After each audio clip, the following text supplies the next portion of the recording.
Okay, it's a pretty day out there. Yeah. It's not as warm as yesterday, but not as windy. So we hit 50 degrees, a little cooler, but still pretty nice. So let's talk about the weather. Let's talk about the forecast. Meteorologist Kathy Sabin with us. We're talking about some big changes, though, that are looming a little bit down the road. I know, but so many of us just want to focus on this weather right now and not think about the cold and snow coming, because it is coming, of course. We do have a cooler day, as we mentioned, with that overnight cool front. So temperatures held in the 40s for much of the afternoon. More sunshine than cloud cover, less wind, as Kim mentioned. Everybody's happy about that. And current readings, 48 in Denver, 51 in Pueblo. Temperatures seasonal today, not in the 60s and 70s like we've been enjoying all week. And the wind, really, that is a big piece of the forecast story as well. Much lighter today out of the north, with the passage of a weak front has left us with a little bit of moisture for those traveling into the high country. A few snow showers showing up on radar over the central mountains and southern foothills. Not enough that we have advisories for snow or travel, but just want you to be aware if you're headed this direction, you're going to run into a little bit of snow, but not for long. Skies will clear. We have a nice evening coming up. Temperatures in the mid 40s now, will drop 10 degrees after sunset, and your weather headlines include a nice warm up for the next couple of days ahead of that change Tom mentioned for early next week. Yes, colder weather and a chance for snow for Denver. The timing and impact of all of that is coming up. Body camera video obtained by 9 News Investigates shows Denver SWAT officers entering the wrong apartment. Now, that video is at the center of a new lawsuit that's been filed against Denver police. And we want to warn you, some of this video may be disturbing to some viewers. The video showing terrified children screaming inside. This played out in June of 2023. The officers were trying to find and arrest a man, but they ended up at the wrong apartment door. Inside, 3 women and 2 little girls who had nothing to do with the suspect.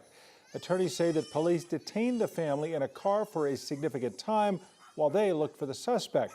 The lawsuit accuses officers of also trying to cover up the mistake in their reports.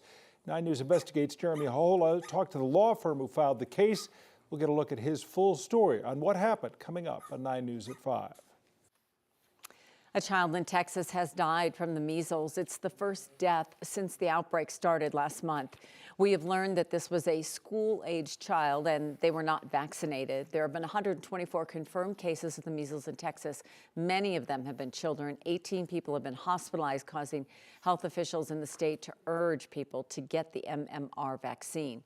Our 9 News medical expert went into great detail yesterday about what parents need to know about the vaccine and measles. You can find that right now on 9 News Plus. Download on your TV, watch for free. Students were evacuated at Coline High School today for a fire in the wood shop. Some students were evaluated for medical needs, and 2 firefighters had some minor injuries. The fire was called in just before 11 this morning. Cause is under investigation. In a letter to parents, Coline says the sawdust collection area that was outside the school caught fire. School was closed for the rest of the day.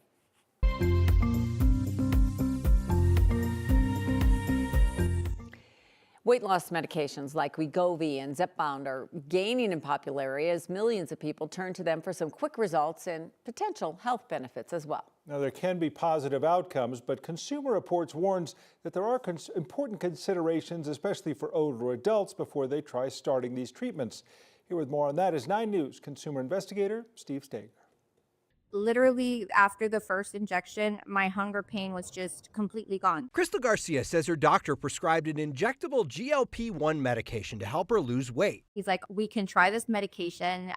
It's been out on the market for diabetes. He's like, but you are pre-diabetic, so we can try this. Crystal lost about 60 pounds in 9 months, but had several side effects. I experienced a lot of stomach issues. So the burping, the gas, the diarrhea. And while those side effects are often manageable, some studies indicate that older adults may face increased risks, such as potential loss of muscle mass and bone density. Older people naturally lose muscle as they age, especially with rapid weight loss, which can cause people to become frail and put them at risk of falling or fractures. It's important for people to stay active and include muscle-building exercises. Another thing to monitor, a decrease in hunger can lead to a lack of nutrients. Over time, this can lead to deficiencies in protein, vitamins, and minerals, nutrients that are essential in maintaining good health, especially in older adults. For Crystal, adopting healthier habits has been the key to her long-term success. Focus on what you're eating day to day and really learn portion control. I still try to walk 2 or 3 times a week.